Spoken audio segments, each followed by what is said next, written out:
There's a lot of artists that won't want to renew their deals with majors. The majors don't have the power that they used to. And what happens if people start to gamble on themselves? The music industry has just become this homogenous gloop of records that the algorithm is picking out, and people are scared of different.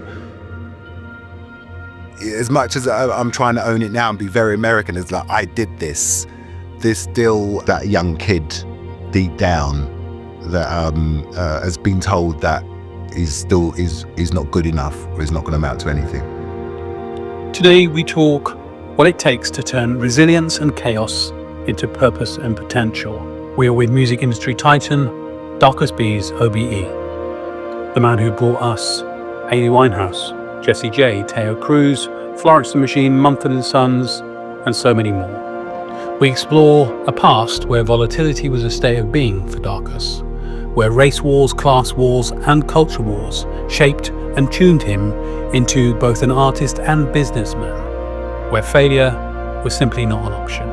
From early struggles finding his blackness, to understanding his own mental landscape, from the pressure cookers of West London to the skyscrapers of New York, for Darcus, being ready to run, ready to move, ready for anything, has not only been a passport to success, but also, because of undiagnosed ADHD, a ticket to humility. This is what happens when we press record. You said, I grew up in a nuclear family in the J. Robert Oppenheimer atom bomb sense of the word. Mm-hmm. Something was always blowing up in the Beese household. I think when you have two parents, like my dad Darcus Howe and my mother Barbara Beese, and at the time in the 60s and 70s, you know, my mum had come from a background where she was brought up in the Dr. Bernardo's. She was mixed race as a product of an American GI taking advantage of a young Bristol girl. Her mother's parents didn't want a black Negroid baby in the family, so she got put into care and was never adopted out because she had Negroid features, right? That was some of the stuff I used to read in her notes from when she was a kid. And then my dad, who had studied, grew up in Belmont, Trinidad, Port of Spain, went to the best private school. My grandmother was a headmistress and teacher, and my grandfather was a pastor. So, but he would still kind of go running with the gangs, right? So he had that edge about him. But when he came to England to study law, he kind of saw what was happening with some of the black immigrants that had come over in the Windrush earlier, and then stopped studying law and went into activism. So he was working security at the Troubadour. I hope I tell this story right. And my mum was waiting tables, and that's where they met. And I think where my dad was in activism, mother, who obviously knew her skin color was different from the majority, but hadn't quite found her blackness. Well, was not allowed to. I was not allowed to find her blackness, absolutely. Meeting my dad down in London and at the activism, all of a sudden my mum would have found her place. She grew out her afro. So I was born in 1969, and so grew up in the 70s. And, you know, the backdrop at that point was, you know, no blacks, no dogs, no Irish, National Front sprayed on the wall, wogs out as you walk to school. The National Front headquarters was not far from, was in Fulham. Growing up in that household, when you've got two activists who are in stressful situations, right? And as a young black family, as a young black boy, it's a bit of a state of stress around that time. You know, you've said you were in constant fight or flight. Yeah, or I was on demonstrations with my mother and father. If I was in the car late at night, we'd be pulled over by the police and everybody had to get out and people were strip searched or searched. You went into a volatile industry from that volatility. Mm-hmm. And one could almost say that you were not allowed to find your blackness in the industry that you chose. I knew I had to put a lid on it. I had to mask because the color you would see as I walked through the door. And so I was stereotyped from as I walked in the door. It was, could I break that as soon as I opened my mouth? Could I break that in terms of how I maneuvered in those rooms? And that's why the hairdressing piece for me was was critical to my development. Because? Because when I was 16 when I left school, and I was just about street smart. Again, that's against the backdrop of coming up through school with this ADHD diagnosis that I never had, that I was marked down as disruptive. I was marked down as I couldn't listen, in through one ear and out the other, can't sit still. All the things that you would probably go, is this kid got a problem that he can't sit still and he can't listen? And if you read my school reports, I was already marked for not being able to succeed in life. If you read my report, you go, where's this kid now? Is he in jail or is he on drugs, right? So my mother and father would have been worried about what is a young black boy in Britain and their future. What's ahead for them? Why is their future bright? And at that time, you would be thinking, well, there's no bright future. You know, we were being offered in our careers day, you know, B-Tech in catering and B-Tech courses and stuff. So know your place. Yeah. So my mum said, look, I go to this salon to get my afro cut, and it was this guy called Clifford Austin Hunt in Kensington Church Street. And it was really weird, but my mum had seen him since the 70s, cutting her afro. But it kind of morphed into this middle to upper class salon with rich women coming in for their weekly blow dry and flicks and rollers, and the older women would come in for their blue rinses, and there used to be some high class clientele, like Elvis Costello used to come in, people that used to live around Kensington. But I was working in this posh salon, and I remember the first week I was sweeping hair and getting the towels, taking the towels to the laundry and washing hair and making tea, and the phone rang and no one was around. So I went to answer the phone, and as I went to answer the phone, Clifford, who owned the salon, came through the door and he went, "Don't touch the phone." And he picked up the phone and he answered it. "Hello, Clifford Austin Hunt, how may I help you?" And I said, "Why can't I answer the phone?" He said, "Because you can't speak properly." And I said, "What do you mean?" He said, "You have no telephone manner. You know, there's etiquette in this service industry." And I was like, oh. And so I couldn't greet the client and I couldn't answer the phone until I learned etiquette. So wait, so you're not only in a race war, you're in a class war. I'm in a class war as well. So, and I'm trying to be able to communicate with these people that 6 months ago I was on the street corner going backwards and forwards to school, getting into fights, blah, blah, blah. Now I'm on a salon floor where there's just white people. It wasn't a black, just white people. I'm the only black boy in there.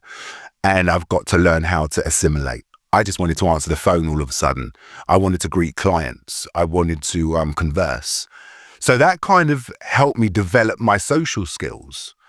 Oh, you wanted to cross over? Yeah, I wanted to cross over. I was in black culture and I wanted to cross over. Stop there, because this pressure to be Darcus Howe's son, Mm-hmm.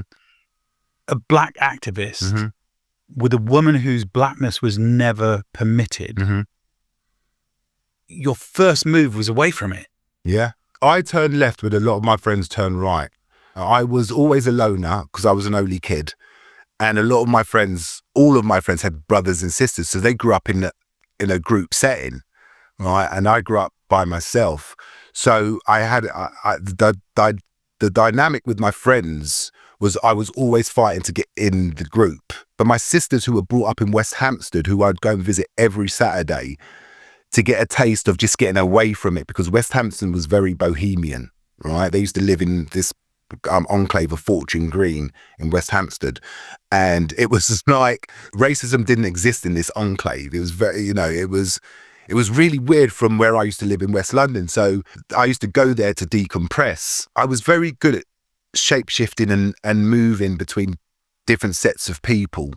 And that was probably always to try and just get out the pressure cooker. Like, what pressure cooker? The pressure cooker of just being a young black boy growing up, and if you went to the shops with your mates, you'd be followed around. White girls' dads were usually prejudiced. I'm going to say prejudiced. You know, your friendship groups, your white friendship groups, they were cool, but it was their parents you had to, that had the issue. You was always being reminded that you were black. Whether you were walking to school, whether you were going to the shop to buy some sweets, whether you were just hanging out on the weekend, You know, on the Saturdays, if Chelsea were playing at home, you would not go up to Fulham Broadway. But I think there's a bigger thing here, and you're really important because you broke ceilings for black men in music, A&R. But I'm really intrigued by the fact that you come from a family where black matters. Yeah.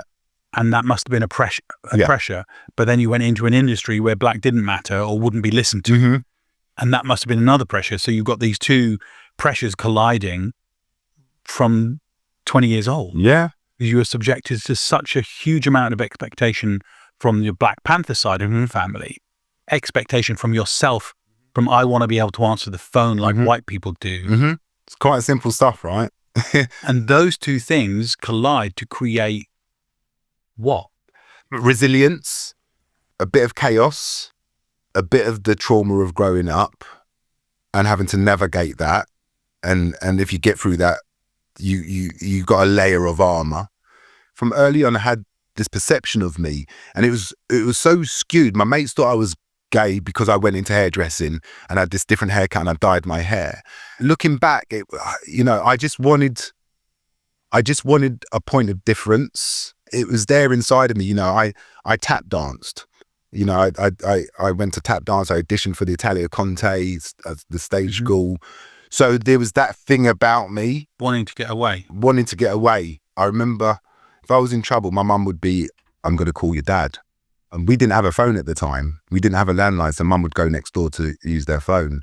One day I got caught stealing money from my mum's purse. And she said, I'm telling your dad. And when she went next door, I got a suitcase and I got my duvet. It was a Snoopy duvet. And I put the duvet and I folded it up and I put it in a suitcase. And I ran away. We used to have a mini cab office opposite us called Olympic Cars. This Greek guy used to run it. And one of the cab drivers must have been driving down and he saw me sitting at the top of the street with my suitcase. I must have been about 7 at the time. And he said, where are you going? I said, I'm running away. He said, where? I said, I'm going to my auntie's. He said, where does your auntie live? I said, in Balham. That's the only thing I knew. He said, look, you're coming home. But that was how much I feared my dad. My dad never used to beat us. Is the word. It was when intellectual's the hardcore. If you have an intellectual father, and my dad was a writer. Right, okay. So their use of words. We were buried. Yeah. And he'd wake you up, you come home, it'd be 2 o'clock in the morning, he'd wake you up and get up and then get in the kitchen and turn the lights on and you'd be like, and then you go into this interrogation. So you just like, which made no sense. Yeah. Can you just take the belt off and beat me, please, so I can get back to bed? But, you know, I love my dad, but it was much more fear and respect back in the day. So that was, you know, that was just, if I grew up how I did, it was going to be hard for me to fail. I just had to find what I was passionate about. But then you, like me, also made a hero out of him. My dad was violent. Very violent at times, to the point of fear for me and my siblings and my mother. And when he died, there was such a lot of attention around his death. We make supermen out of men capable of being monstrous. I don't think you know the damage. The one thing about kids will always grow up and remember what happened.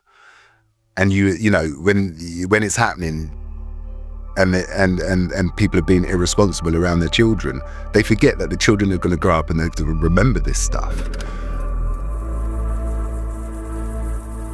Am I enough is a recurring theme amongst great artists. It's a question Darcus has wrestled with throughout his career. Like many great cultural figures, a childhood of struggle and a young adult life scattered by doubt has left him challenged and confused. Now, the idea of parents messing you up is not a new idea, but for Darcus Beese and the legacy and lineage he comes from, an ability to take trauma and make triumph is a key to understanding who he really is. You've said before, I was with having my father as my father, there was no way I was not going to be driven to succeed. But at the same time, I wanted to carve my own path. And you land up as co-president, then president, all the bits in between, and all the iconography we know about. But I want to get under the bonnet of what it was like standing in that room as the first black man to hold that position. Imposter syndrome. That is high. How you dealt it. The one thing about A&R is that there's no university course, there's no master's degree. And a lot of A&R people that I came up with were all in bands, all played instruments. I didn't. I started at 18, 19. They came from university about 24, 25. So they're a bit all matured up. And I was already on a back foot. And A&R was, for me, was a craft. And if you're serious about your craft, you're going to learn from people, the masters of their art. And I had good people around me to learn how to make records and the language of making records.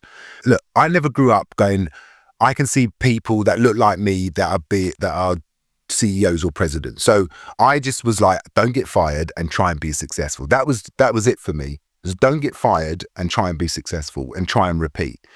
And I managed to do that. And then off the back of success, someone taps you on the shoulder and goes, right, you're going to be the president, the co-president.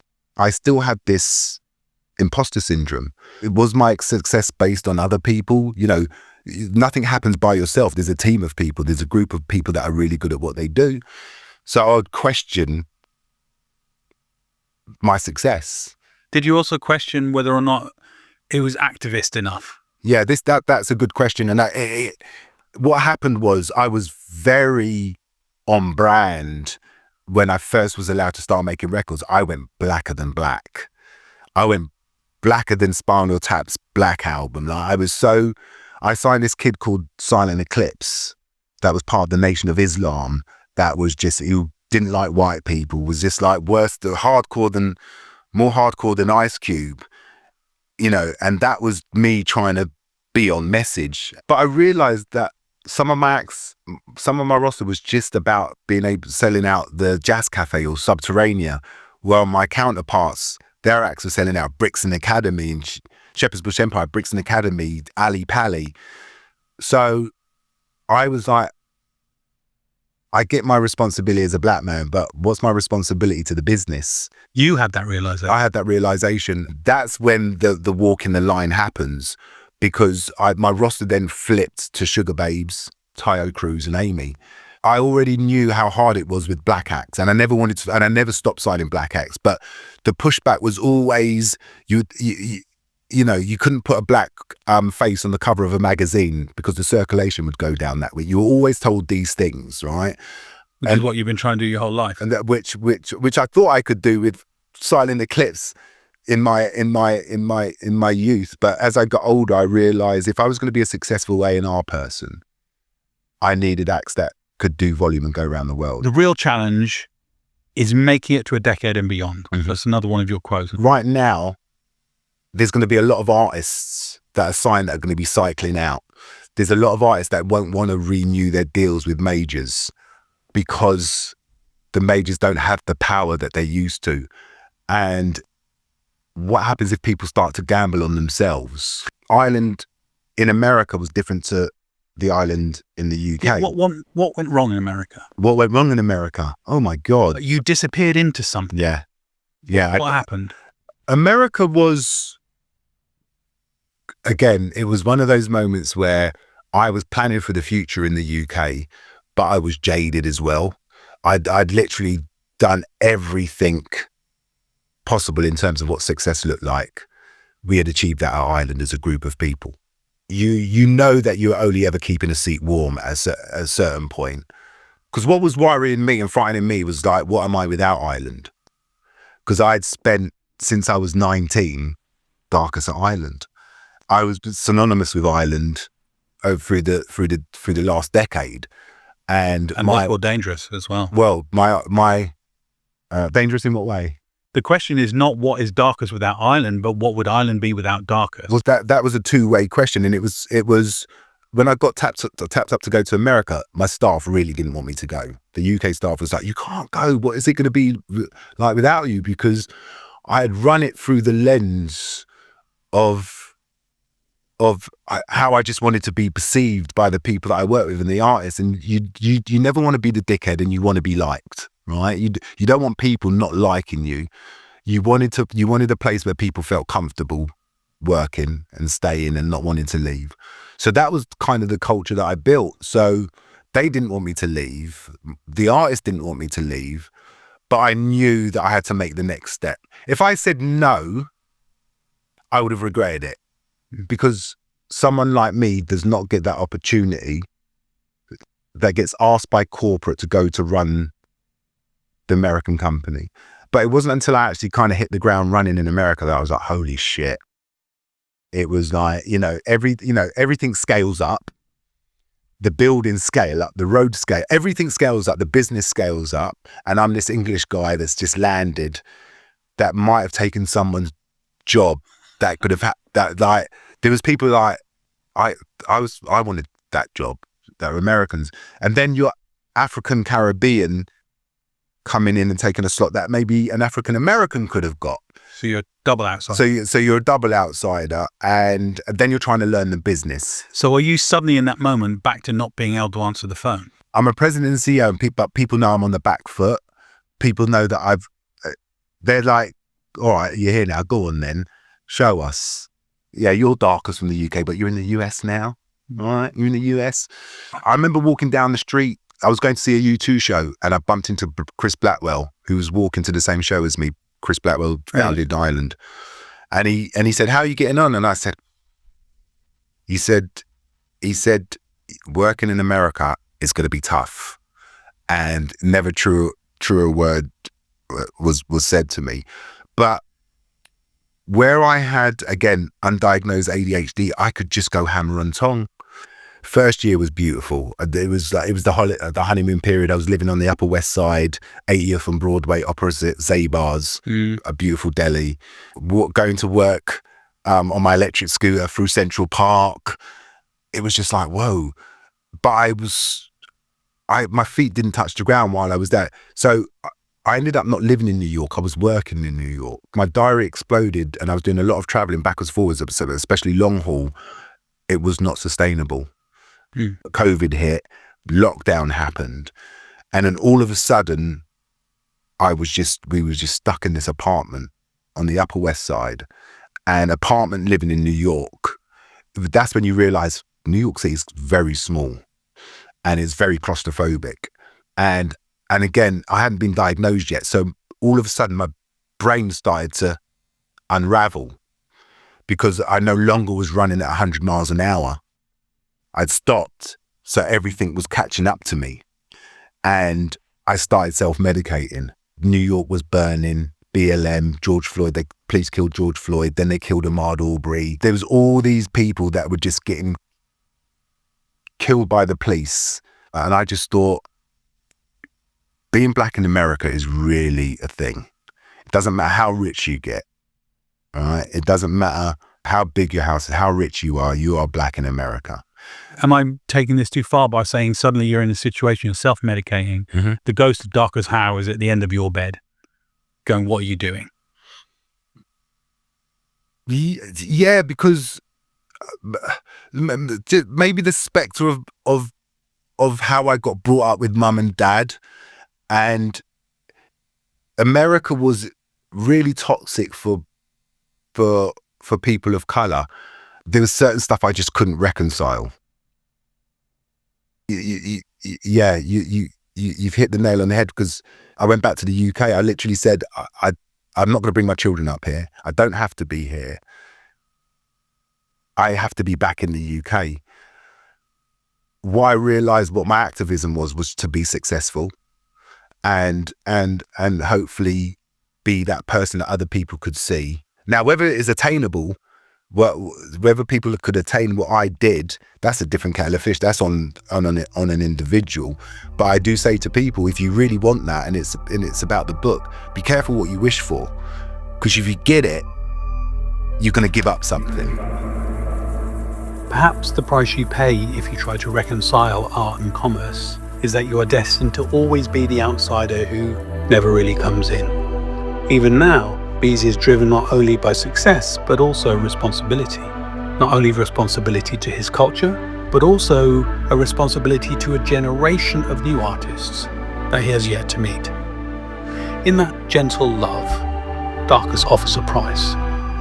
Difference is not negotiable. As his story continues and he accepts and integrates his ADHD into his work, he reveals to us a true seeker. But as he fights on for music and musicians, what will he learn about who he really is, beyond the famous name?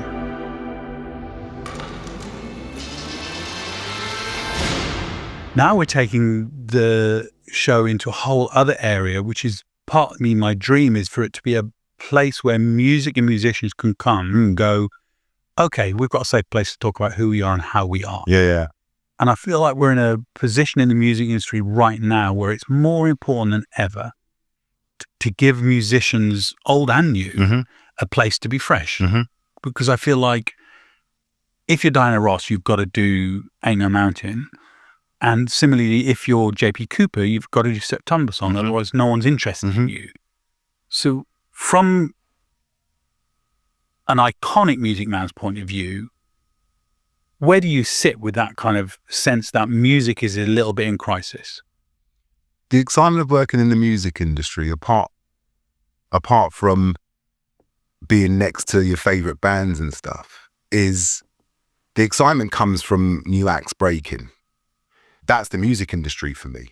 That's gone away. Everything's cyclical, but for the moment that's gone away. The excitement of new acts breaking has gone away. People have kind of lowered the bar to what success is, and these data records that just give you a quick sugar rush, but then leaves you feeling empty. Bad calories. It's bad calories, right? So you end up consuming a lot, but there's no goodness in it. So, the music industry has just become this homogenous gloop of records that the algorithm is picking out, and there's no sense of difference. Everything's got to sound the same. So if it sounds the same, it can get through. And if it sounds different, people are scared of different. And back in the day, different was the exciting place to be. Is it in crisis? Yeah, I think you need a bit of the defibrillator, or a bit of CPR, or a bit of mouth to mouth. A bit of risk. Bit of risk, but a lot of people have become risk adverse because data's telling you what's the safest bet. The data's saying no risk here, go where the data is, but data doesn't tell you greatness. That's a beautiful statement. Data doesn't tell you greatness. Yeah, and you can't feel it. You can't feel it, and you're letting the data tell you what you should sign. But if that's the main drive, if that's your culture, if that's what people, this generation that are working that side of the fence think that that's the bar, then we will stay in crisis. But on the other hand, change comes through a handful of people. It's 90% or 99% of the business was always 99% of the business. It's the music business. The 1% is usually where the change makers sit and come from. But that's the job of the A&R person, is hopefully to help the artists get the best record out of themselves. That culture of the A&R person in the studio, living in the studio with the artist, backwards and forwards in the productions, listening to the mixes, in the mastering. Yeah, that's missing. If you can't engage with people and people can't engage with you, that's the source. That's the secret source. Record companies used to be the person in the middle that used to get the act and find the fan and put them together, whether it was a performance, whether it was TV or a press piece or whatever it was. But those levers are gone now. So the onus is even more on the artist. As the tide washes out, right, it leaves people that have a sense of vision. You said, we are here as a label, the record industry is here to help artists grow and be exposed to the wider world. Well, they don't need you to be exposed to the wider world anymore, but they definitely need help in growing. And I see that with young artists all the time. As one of the most important men, not just black men, Thank you, men in music with a job to do. Where do our next generations of Mutias or Amy's or JP's come from? Yeah. When UK music was at was at its best, and it was our soft power around the world in terms of what we were doing and how different it was, and how, you know, the bringing together, the hybridization of different genres, smashing together, and out of that you had trip hop, and out of that you had jungle, or out of that you had drum and bass, out of that you had garage. And what these genres would do, they would spin up Disclosure and Sam Smith, a voice, Rudimental, John Newman, a voice, Craig David, Artful Dodger, a voice, Massive Attack, Shara Nelson, Unfinished Sympathy. Out of the wormholes of genres became what our pop zeitgeist moments were. Everything came from fashion or the club floor. What do you want from it? I want that thing of going and seeing a jazz artist sing a song can still have a profound effect and could later on be an Amy Winehouse. I just think that you just need the characters, because everybody needs mentoring. Everybody needs encouragement to say that they're right, or it's okay to be wrong, or to try and experiment. I had Celeste in last week, and I think she's so special, Celeste. And she sat right where you are, and we were talking about loneliness, because she finds writing very lonely. And I said, is that not your superpower, to be able to write through loneliness? Mm-hmm. What have you learned about yourself from your book? Where has it left you?